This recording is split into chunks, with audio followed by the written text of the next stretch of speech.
حقي باطماني ام تبل برجيانا جبوكو ام امريكا واسرائيل عنت لنشبن وحقي قدسي جبو حقي قدس شمكي قدس جبتوني مسلمان اره مهمه وقدساله قرا ام تبل صعيب دري ان شاء الله ام تبل صعيب دري بالحساب باطمان ديار بكر ابني دوغو ام القدس شريف صعيب درين çünkü em tornes العديني ايوبينا ان شاء الله ام وي او كيسا دوام كن ان شاء الله ان شاء الله وداقي قدسي ده جاقي مسلمانه ده ve hayırlı be inşallah. Öncelikle bu programı düzenleyen Hüdapar ailesine çok teşekkürler ediyorum. Gerçekten böyle bir zamanda ümmeti bir araya getirebilmek, ümmeti Kudüs etrafında birleştirebilmek, ümmeti sadece Allah rızası için, sadece onun rızasını kazanmak için, ümmeti birlik ve beraberliği sağlaması için çok güzel bir adımdır. Biz de uzak bir yerden geldik. Hava sıcak olabilir, Ramazan ayı olabilir ama ortada bir Kudüs meselesi var. Bu Kudüs meselesi bizim için her şeyden daha önemlidir. Kudüs ümmetin namusudur. Bunun için bütün Müslüman kardeşlerimin elinden ne geliyorlarsa sözle, fiille, uygulamayla Kudüs'e sahip çıkmamız lazım. Kafirleri, münafıkların zelil olması için, Müslümanların izzetli olabilmesi için bütün Müslümanların aynen bir kale gibi, sağlam bir kaya gibi kenetlenip bu uğurda mücadele etmesi lazım. Bizler de inşallah bundan dolayı buraya geldik. Allah-u Teala buradakilerin ve Kudüs için mücadele eden herkesten razı olsun. İsrail'i burada kıramak için bütün Kürt gençleri olarak, Selahaddin Eyyubi'nin torunları olarak yine meydandayız. Allah'ın izniyle Selahaddin Eyyubi'nin torunları cihada da hazırdır. Bir İslam'ın ışığı yandığında bu gençlerimiz Allah'ın izniyle cihat için de hazırdır. Ve İsrail'i, Amerikan'ı buradan lanetliyoruz, buradan sesleniyoruz. Ey İsrail, ey Amerikan, siz haddinizi aştınız. Selahaddin Eyyubi'nin torunları olarak size haddinizi bildirmek yine bizim boynumuzun borcu olsun. Kudüs, Müslümanların ilk kıblesi ve Müslümanların kutsalıdır.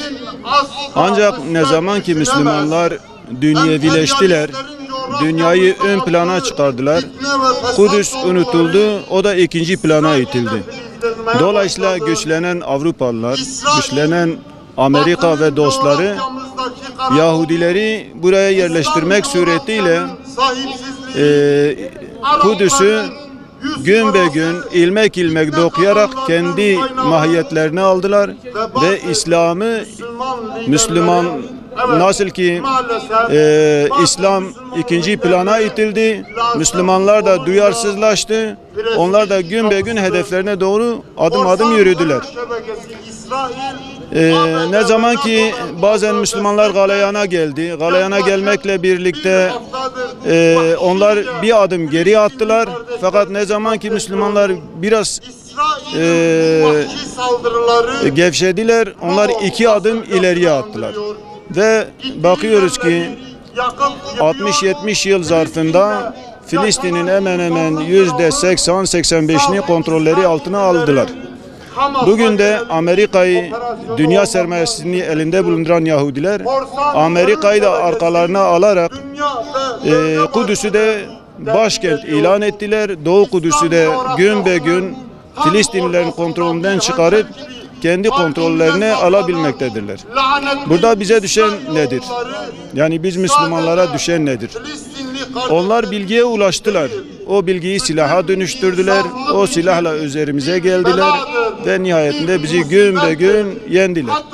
Bize düşen, bizim de İkra ayetiyle okumaya önem vermek, o okumayı geliştirmek, o bilgiye ulaşmak, bilgiyi her alanda kullanmak. Gerek sanayide, gerek silah sanayinde, gerek diğer alanlarda. Dolayısıyla bizim şu an beynimiz berrak değil. Yani onların fikirleri ve ideolojileri bizim beynimizi işgal etmiş durumda.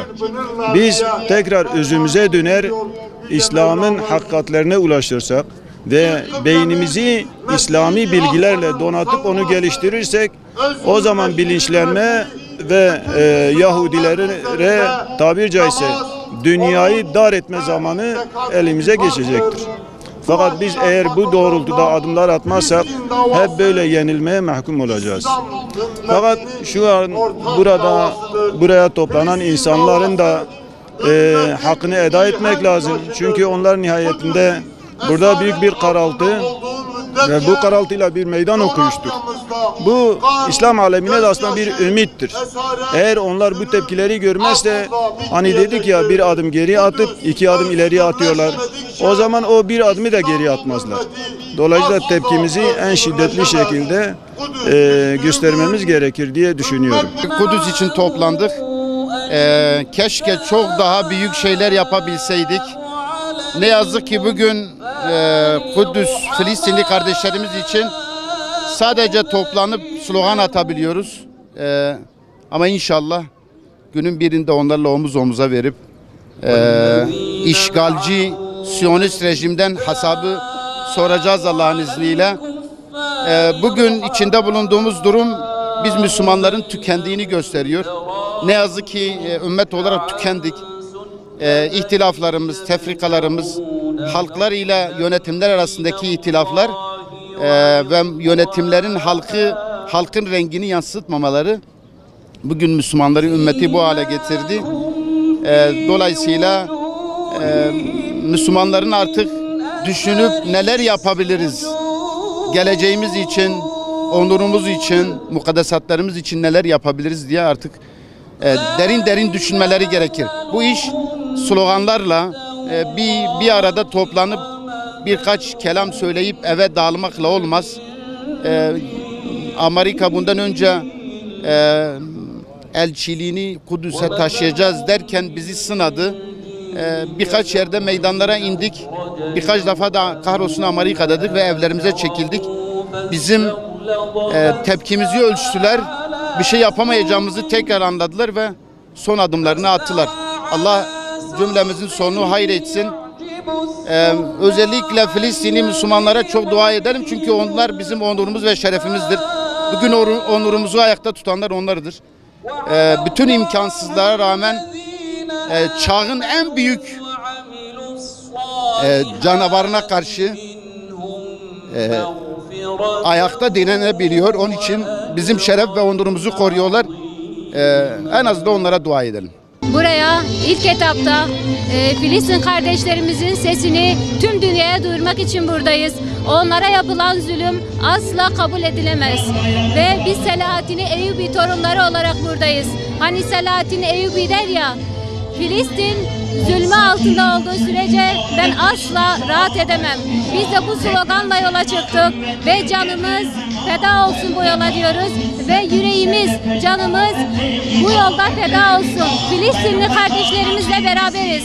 Son nefesimize kadar, gerekirse oraya kadar da çıkarız ve Filistin'e kadar da adım atmaya gayret gösteririz.